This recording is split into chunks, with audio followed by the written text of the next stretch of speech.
और इस बीच बड़ी खबर सामने आ रही है। भाजपा सरकार में उत्तराखंड में दर्जा प्राप्त मंत्री व मदरसा बोर्ड के अध्यक्ष समून कासमी ने हमारे संवाददाता अब्दुल रहमान से खास बातचीत की।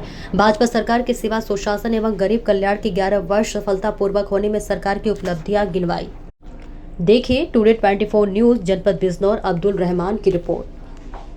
उत्तर प्रदेश सरकार के 11 वर्ष पर आज बिजनौर में सम्मेलन किया गया है। यशवंत सैनी जी औद्योगिक एवं राज्य विकास मंत्री बिजनौर दौरे पर थे। हमारे साथ बिजनौर में आज दर्जा प्राप्त राज्य मंत्री उत्तराखंड के समून कासमी जी हैं, उनसे बात करते हैं। आज आप बिजनौर आए हैं, सरकार के 11 वर्ष पूर्ण हो गए हैं, क्या कहना है? हमें केंद्रीय सरकार के माननीय प्रधानमंत्री श्री नरेंद्र मोदी जी उनके 11 साल पूर्ण होने पर समस्त देश की जनता को साधुवाद और बधाई देना चाहता हूं और माननीय प्रधानमंत्री श्री नरेंद्र मोदी जी के सुशासन और विकास में सबका साथ, सबका विकास, सबका विश्वास, सबका प्रयास जो सफल तरीके से उन्होंने इसे अंजाम दिया है और बगैर किसी भेदभाव के भारत के समस्त समुदायों को उसमें शामिल करके जिस तरह से उनका विकास किया है, तो ये माननीय नरेंद्र मोदी जी इसके लिए बधाई के पात्र हैं।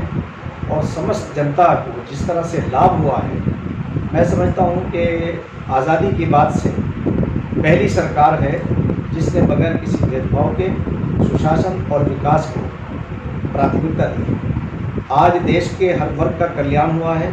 अगर आप देखें, उत्तराखंड राज्य से मैं राज्य मंत्री नहीं बल्कि वहाँ मैं एक सेवक के तौर से मदरसा एजुकेशन बोर्ड माननीय मुख्यमंत्री श्री पुष्कर सिंह धामी जी के नेतृत्व में हमने वहाँ मदरसों के बच्चों को मुख्य धारा से जोड़ा और ये पहली बार है कि मेन स्ट्रीम से जोड़कर जो उनका विकास होगा और वो भी इस विकास से फ़ायदा उठाएंगे कि एनसीईआरटी को पढ़ करके वो इंजीनियर बनेंगे, डॉक्टर बनेंगे। 60 साल के कार्यकाल के अंदर जो कांग्रेस ने मुसलमानों को मेन स्ट्रीम से अलग कर दिया था और आज भी उनके पास एजुकेशन की कमी होने की बिना पर वो अच्छा जीवन व्यतीत नहीं कर पा रहे हैं, तो मैं समझता हूँ कि प्रधानमंत्री श्री नरेंद्र मोदी जी के 11 साल के अंदर जिस तरह से उनका कल्याण हुआ है, यानी तमाम योजनाओं में बगैर किसी भेदभाव के मुसलमानों की भागीदारी बड़ी तादाद में है और उनके आने वाली जनरेशन को भी फ़ायदा होगा। और जो मौजूदा सरकार के बड़े कारनामों में से एक बड़ा कारनामा ये है कि भारत दंगा मुक्त है। कांग्रेस के ज़माने के अंदर इतने दंगे और सांप्रदायिक दंगे होते थे कि कोई शहर और कोई डिस्ट्रिक्ट बचा हुआ नहीं है कि जहाँ दंगे ना हुए। आज देश में पीस है, शांति है। 50 से ज़्यादा बच्चे मुसलमानों के यूपीएससी में आ रहे हैं और मेन स्ट्रीम से जुड़ के वो भी राष्ट्र की सेवा कर रहे हैं। और आगे मैं ऐसी उम्मीद करता हूँ कि जिस तरह से प्रधानमंत्री श्री नरेंद्र मोदी जी ने तमाम देशवासियों को गौरवान्वित किया है, तमाम वर्गों का कल्याण किया है, हर जगह विकास के नए आयाम आए हैं और उत्तराखंड राज्य के अंदर माननीय प्रधानमंत्री के द्वारा जिस तरह से हमारे माननीय मुख्यमंत्री श्री पुष्कर सिंह धामी जी ने कारहाय नुमाया अंजाम दिए हैं, वो जग जाहिर है कि उत्तराखंड के अंदर विकास की नई योजनाएं जो हैं वो स्थापित हुई और पूरा देश जो है वो आज उनसे लाभान्वित हो रहा है। और मैं यही नहीं, एक बात और कहना चाहता हूँ कि हमारे प्रदेश के माननीय मुख्यमंत्री श्री पुष्कर सिंह धामी जी यूसीसी से लेकर के धर्मांतरण, लैंड जिहाद, जितने भी कानून वहाँ आए हैं पूरा देश उसका अनुसरण कर रहा है। और मैं एक बात इस मौके पर कहना चाहूँगा मुसलमानों से ख़ास तौर से कि आपको विकास की धारा से जुड़ना चाहिए। एक भी प्रावधान यूसीसी में या किसी भी कानून में ऐसा नहीं है कि जो मुसलमानों के खिलाफ हो, बल्कि मुसलमानों को ज़्यादा फ़ायदा हो रहा है। इसलिए कि मेन स्ट्रीम से जिस तरह से कांग्रेस ने अपने लंबे कार्यकाल के अंदर काटा था, आज इस सरकार के अंदर उनका विकास हो रहा है, उनका भला हो रहा है, उनका कल्याण हो रहा है। और मुझे उम्मीद है कि आने वाले जो दिन होंगे उसमें भी मुसलमानों को भरपूर फ़ायदा मिलेगा।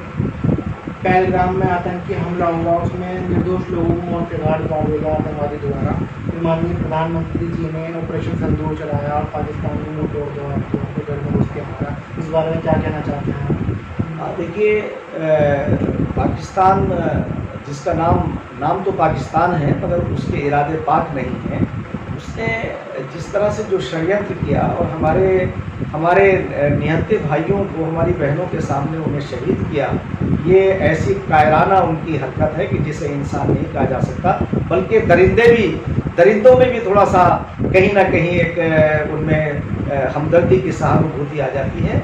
उन्होंने जिस तरह से जिस काम को अंजाम दिया वो, और उसके उपरांत जो भारत सरकार ने, माननीय प्रधानमंत्री श्री नरेंद्र मोदी जी ने पहलगाम का बदला लेने के लिए और उन आतंकी ठिकानों को नेस्त नाबूद करने के लिए जिस तरह से वहाँ हमारी आर्मी ने जो पराक्रम दिखाया है और जिस पराक्रम को अंजाम दिया है, वो विश्व जो है उसे याद रखेगा। और हमने ये तय किया है कि हम उस पराक्रम को सेना के अपने मदरसों के जो NCERT का हमारा सिलेबस है उसके साथ साथ उस सिलेबस का भी उसे हम चैप्टर बनाएंगे और अपने मदरसों के बच्चों को पढ़ाएंगे कि किस तरह से पाकिस्तान ने नापाक हरकत की थी और हमारी सेना का जो पराक्रम है हम मदरसों के पाठ्यक्रमों से शामिल करने जा रहे हैं। और ये इसलिए भी एक और बात कहना चाहता हूँ आपके माध्यम से कि टू नेशन थ्योरी के ऊपर जिस तरह से आर्मी चीफ पाकिस्तान ने अपने जानबूझ करके या अपनी जिहादत का सबूत दिया है और कहा कि हम दो कौमें अलग हैं, यानी हिंदू और मुसलमान, तो मैं उनसे कहना चाहता हूं कि तुमने कुरान की, यानी ईश्वर की, अल्लाह की भी अवहेलना की है। कुरान तो हमें ये कहता है कि या अय्युहन्नास इन्ना खलक़नाकुम मिन ज़करिन व उन्सा, ऐ लोगों हमने तुम्हें एक ही महिला और एक ही पुरुष से तुम्हें पैदा किया है, तुम्हारे दूध और खून के रिश्ते हैं। तो आज मैं ये कहना चाहता हूँ जिस तरह से हमने अपनी राष्ट्रीय एकता और अखंडता को पूरे देश ने मजबूती के साथ हम खड़े हो गए अपनी सरकार के पीछे और अपने प्रधानमंत्री के पीछे, अपनी सेनाओं के पीछे, वो एक इतिहास है। और ये एक इतिहास का ऐसा सुनहरी लाइनें हैं, अलग हो सकते हैं मगर जहां हमें पहुंचना है वो हमारी मंजिल एक है। तो इसलिए मैं आपके माध्यम से खास तौर से मुसलमानों से कहना चाहता हूं कि अपने बच्चों को एजुकेशन की तरफ लाइए और भारतीय जनता पार्टी की जहां जहां सरकारें हैं, बगैर भेदभाव के, बगैर किसी लोभ लालच के, वो आपको वोट बैंक नहीं मानते। जिस तरह से कांग्रेस ने आपको वोट बैंक बना करके RSS और बीजेपी से खौफजदा करके आपका वोट हासिल करते रहे, आज ये हम 21वीं सदी में जी रहे हैं। आप मीडिएटरों को, जो मीडिएटर आपको आके बहकाते हैं, उनके बहकावे में मत आइए। ये सरकार सबका साथ, सबका विकास, सबका विश्वास, सबके प्रयास को शामिल करके चल रही है। आप भी उससे लाभान्वित होइए और अपनी दूरियों को कम करिए। 2027 का चुनाव भी काफ़ी करीब आ गया है और अब जिला पंचायत के चुनाव हो रहे हैं 36 में, इसको लेकर क्या कहना है आपका? मुझे पूरी उम्मीद है कि देश और प्रदेश के लोग, पूरे देश के लोग और प्रदेश के लोग, जो भारतीय जनता पार्टी ने जिस तरह से सेवा और सुशासन को प्राथमिकता दी है, उसे ज़रूर उसका संज्ञान लेंगे। और मैं अगली बार ये आपसे कह देता हूँ कि विपक्ष जो है, विपक्ष बहुत कमज़ोर होगा और फिर बहुमत की सरकार बनेगी। और इसलिए बनेगी क्योंकि उनके काम इस तरह के हैं और जिस तरह से उन्होंने कामों को अंजाम दिया है, मैं समझता हूँ उसमें गरीबों की सेवा और जहाँ जहाँ भारतीय जनता पार्टी की सरकारें हैं, जो गुंडा तंत्र है वो कमज़ोर हुआ है। लॉ एंड ऑर्डर की स्थिति सबसे अच्छी है। आम आदमी को ये चीज़ चाहिए, रोटी, कपड़ा और मकान। सरकार इन सारे कामों को सुचारू रूप से आगे बढ़ा रही है और माननीय प्रधानमंत्री श्री नरेंद्र मोदी जी के नेतृत्व के अंदर पूरे देश का विकास हुआ है और आगे भी ये विकास कार्य जारी रहेगा।